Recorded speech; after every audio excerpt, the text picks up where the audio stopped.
Hi guys, it's Monique.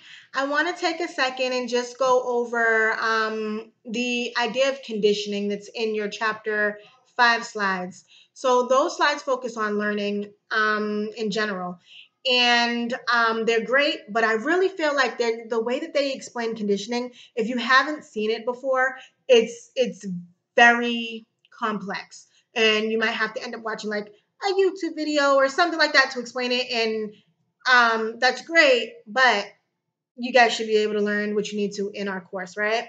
So, first, let's talk about learning. So, what's learning? We know what it is, but it's one of those things that are just very, very difficult to actually define in words, right? But essentially, it's a change that occurs um, as a result of some type of experience, right? And we know that we learn, everybody learns in different ways. Everybody is able to receive information differently. What I can say is that this chapter might be one of the most helpful chapters for overall schooling, because it will teach you how to learn, and it will teach you how to teach, which is really great. So you can kind of look into that a little bit more. Um, so let's talk about learning or classical conditioning. Classical conditioning, this is a type of conditioning that was kind of observed or discovered or whatever you want to say by a man named Ivan Pavlov. And so what Pavlov did, I'm going to break down the story to you guys. Here's a guy who's doing research on something that had nothing to do with nothing, right? And so he had some dogs, and he would notice that every time he went to go feed those dogs, they would start to drool or salivate a lot, right? And so he said, what's going on here, right? And so he noted that everything that eats, right, for the most part, we drool, all like mammals and stuff like that. We'll drool because we don't notice because we're human and we just swallow our spit, right, when we're eating. But spit serves multi-functions, and one of the functions is to help us process food and things like that. So when we smell food, especially when we're hungry, we'll start to drool, right?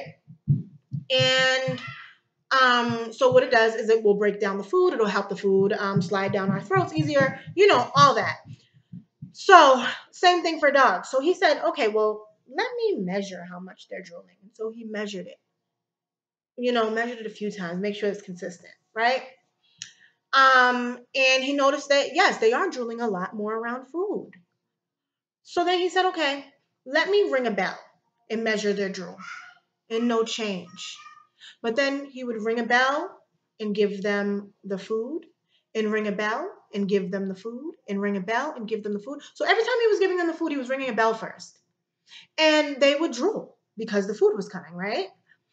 Eventually, he got to the point where he could just ring a bell and they would drool. They didn't need the food because they had already associated the sound of the bell with the food coming, right? So something about classical conditioning is that it's innate, it's biological, it's involuntary, it's something that happens completely natural. So it's not like a behavioral change, right? So when we talk about classical conditioning, we talk about heart rate, salivation, our breathing rates, our emotions, things like that. So we use certain terms to talk about classical conditioning and what happens during this time. So we have the neutral stimulus, which is referred to as the NS. And this is something that brings on no response by itself, like nothing. The unconditioned stimulus, or the US, is something that will always bring on some type of response. Like it just naturally does it. We have the unconditioned response, and this is the actual response that the unconditioned stimulus brings on. So it's just natural. So something happens, the unconditioned stimulus, and then the unconditioned response is just an automatic boom, boom, right? And then we have our conditioned stimulus, or the CS, and this is when the neutral stimulus is paired with the unconditioned stimulus. And it usually happens a lot, but sometimes it can only happen once, right? So then that becomes the conditioned stimulus. And then we have the conditioned response, which is the response to the conditioned stimulus, okay? But that's only, remember, after the pairing. So when we talk about Pavlov, what happened, right?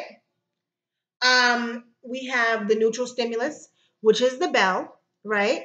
So that bell in by itself brought on no response, no drooling, no nothing, right? Then we had the US, which is the unconditioned stimulus. And that was the smell of food. The smell of food gets the dogs drooling, right? We also have the UR, which is the unconditioned response, which is the actual response, drooling, salivating, right? And then after we've paired up that bell and the smell of the food together so many times, we now have a conditioned stimulus, and that is the bell. Okay, so now the neutral stimulus becomes the conditioned stimulus. So then after that, what happens when we ring the bell? We have our conditioned response, and that's drooling or salivating. So there was a man named John Watson, and John Watson decided, if Pavlov can do this in dogs, I wonder if it can be done in humans. So what he did was he conditioned fear in a little boy named Little Albert. He was an orphan. He was a toddler.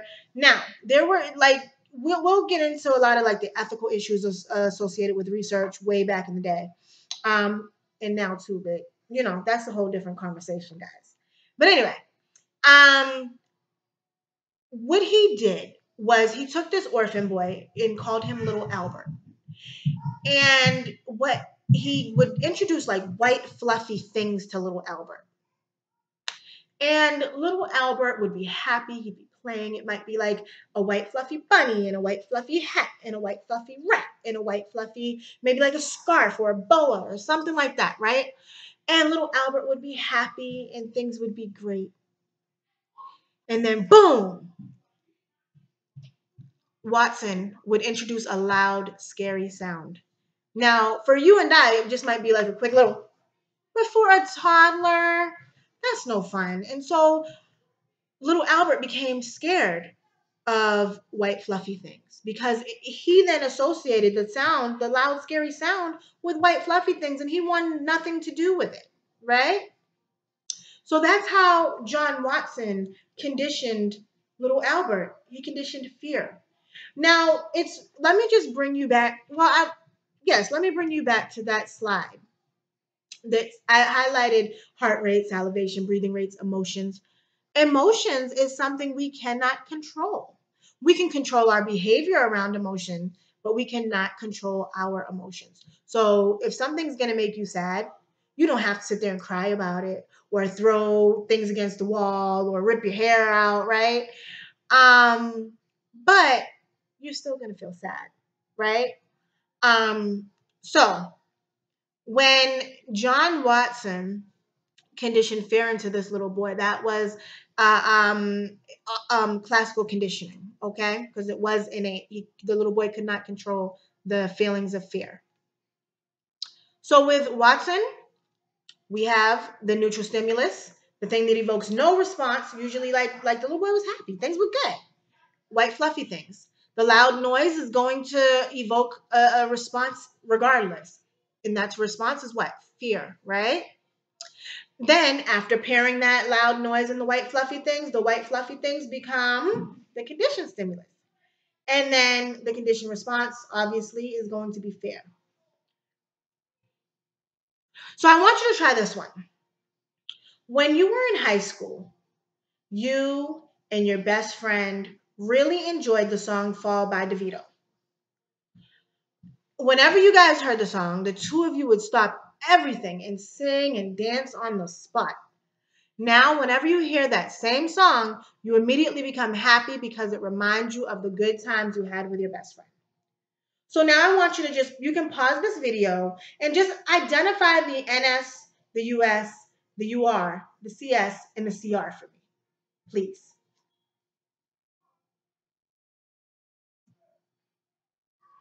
So, did you guys get these answers? So the NS, the thing that evokes no response, is the song Fall, right? The US would be singing and dancing with your best friend. The UR would be happiness. The CS would be the song Fall, right? Because you've then paired the song Fall and the dancing and singing with your friend, right? And now, what's your response to that song Fall now? It's happiness. So if you got this, that means that you're probably on the right track. And you can look up all types of examples. If you guys want more examples, I can always provide them. Um, but I hope you guys have a clear understanding on that. Um, so there are some other fun terms associated with conditioning, right? And let's go over some of them. So extinction is when like something hasn't happened for a while and it's not even a factor anymore. So like for instance, if you've conditioned, let's use the example of the song Fall, right? Um maybe you used to get so excited over it when you graduated, but maybe now it's 5 years later. And maybe you hear the song and you're just like, happy or whatever, bopping to the beat. But maybe it's not like that joyous feeling that you used to get that used to overtake you, right? Or maybe there's a new song, right? Spontaneous recovery is when after extinction happens, maybe something happens where it just flicks it up in your mind. Maybe you talk to your best friend you haven't heard from in years, and you're like, oh yeah, remember we used to dance to Fall? And now all of a sudden, every time you hear it, you get all excited and you're singing and dancing, right? Um, so the next two, they say stimulus in parentheses because they are stimulus generalization and stimulus discrimination. However, you might hear them being referred to as generalization and discrimination. And they are exactly what they sound like. Like in psychology, everything is pretty much exactly what it sounds like. So when we generalize something, it might be something along the lines of maybe you've conditioned your mom wears a sweet smelling perfume. Now, every time you smell something sweet, it makes you happy because it makes you think about the time you spent with your mom, right? That's generalization because you're not necessarily smelling her sweet smelling perfume. Now, maybe you are smelling all things that smell sweet and you're like, oh, mom, right? Um, Discrimination is kind of the opposite of that. So, this would be like, maybe your dog um here's the can opener opening because he knows he's going to get dog food and he gets all excited and comes running to the kitchen, right? So that's he's being conditioned, right? He gets all excited, starts drooling, everything else, right? um but when you turn on the blender, which is another noise that's right, he doesn't get up to move. He just looks at you like, all right, there you go with the smoothies.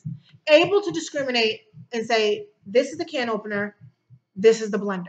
Okay. So that's discrimination. Learned taste diversion is another interesting one. So there's a man by the name of John Garcia, and he discovered that people will avoid certain foods that have made them sick in the past. So I want you to take a second and think about this. Is there anything that you eat?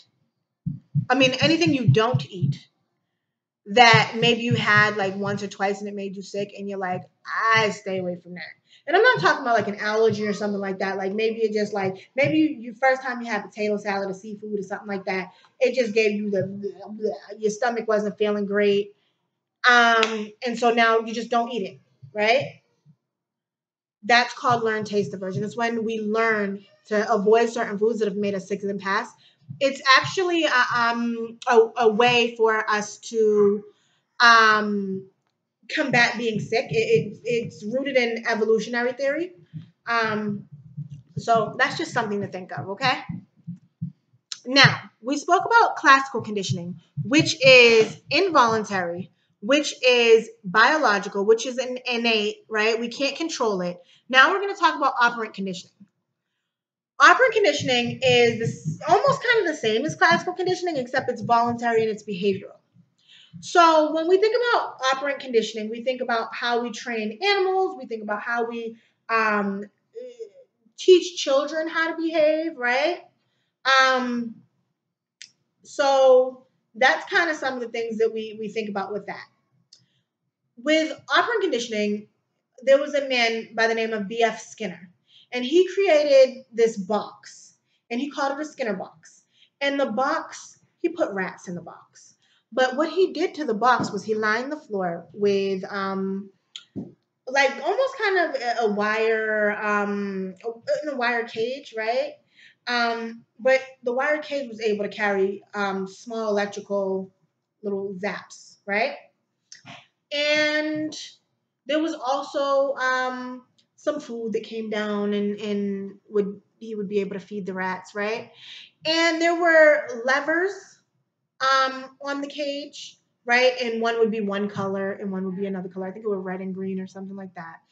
But the rats, when they pushed one or they pulled one or whatever, um, the floor would they would get a quick little electric shock, zing, right? No one likes that, right? So when they did the other, they would get food. Ooh, we like that, right? So essentially, B.F. Skinner was able to train rats how to pull levers and avoid levers and things like that. So he knew that he was able to change their behavior. That was voluntary. That was something that they could control, right? So again, operant conditioning is learned, it's voluntary, it's behavioral, right? So we could think of it in terms of like getting good grades, right? When you get good grades, you get reinforced to get better grades moving forward, right? When you pay your bills on time, or then good things happen, right? Your credit score goes up, right? When you're going to the gym, good things happen. People say, "Ooh, look at you," right? Whatever that is. So we'll talk more about that a little more in depth. So some of the terms that we're going to use in operant conditioning are positive, negative, reinforcement, and punishment. Here's the thing. Everything you've ever learned about those words, I need you to throw out because it's different in psychology. Usually psychology is just like terms are just straight, head on, no confusion. These terms get very confusing because they mean other things in our daily world. Okay? So when we use the word positive when we're talking about conditioning, we're talking about adding something, okay? When we use the word negative, we're talking about taking something away or removing it. When we talk about reinforcement, we're talking about something that increases the likelihood of something recurring. And when we talk about punishment, we're talking about something that decreases the likelihood of something reoccurring. Okay? So, with Skinner, the guy with the box, right, and the rats in the cage, right? Um, when the rats learned how to get their food they learned it through positive reinforcement and punishment, and positive punishment. Okay, so the positive reinforcement was the food. So he gave them something in order to get them to press that lever over and over and over and over again, right? With positive punishment, he gave them that electric shock, right? In order to get them to avoid pressing that. So he was able to change their behavior. And if you know anything about rats, and one of the reasons why rats are such a great creature to study, according to scientists, it's because they're very curious. One of the reasons is because they're very curious. So rats will touch everything. They want to feel everything out. They want to see what things are. They want to touch things. They want to pull things. They want to bop things with their nose, right? So um, that's kind of one of the reasons why rats were such a great tool for this experiment. So if you have a sec, I want you to try these, okay? Tell me whether these are examples of positive reinforcement, positive punishment, negative reinforcement, or negative punishment, okay? Um, so giving someone $100 for every A on their report card, removing vegetables from a child's dinner because they didn't have any tantrums that day, taking away affection from a cheating partner, giving a child a spanking for misbehaving, providing a driver with a speeding ticket, removing interest off bills paid on time, calling a student's parent to give them a good report, and confiscating a cell phone from a teenager who missed curfew.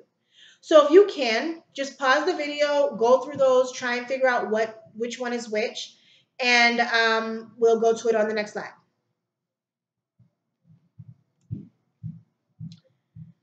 So, did you get these?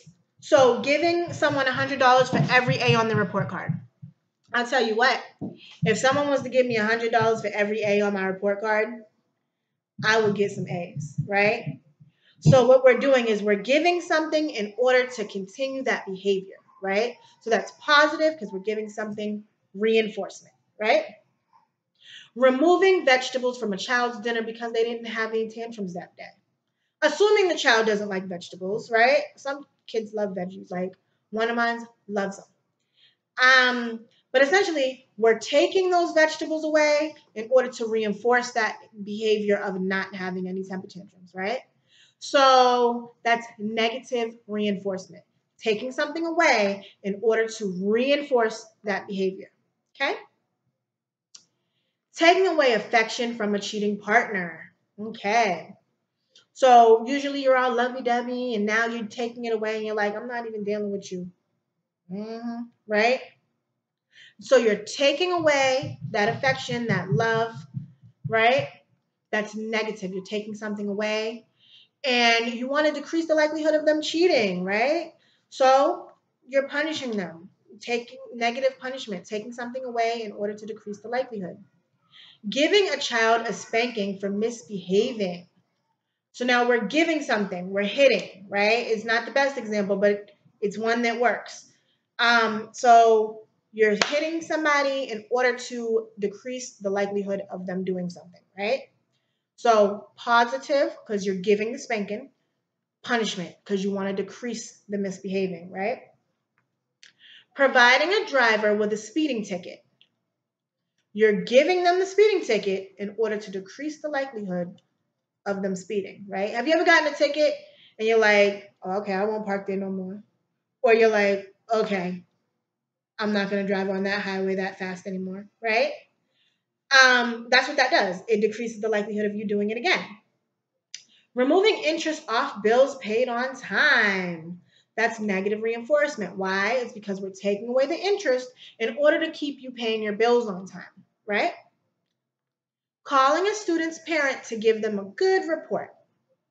That's positive reinforcement. The hope there is that the parent will say, oh, you did so good in class.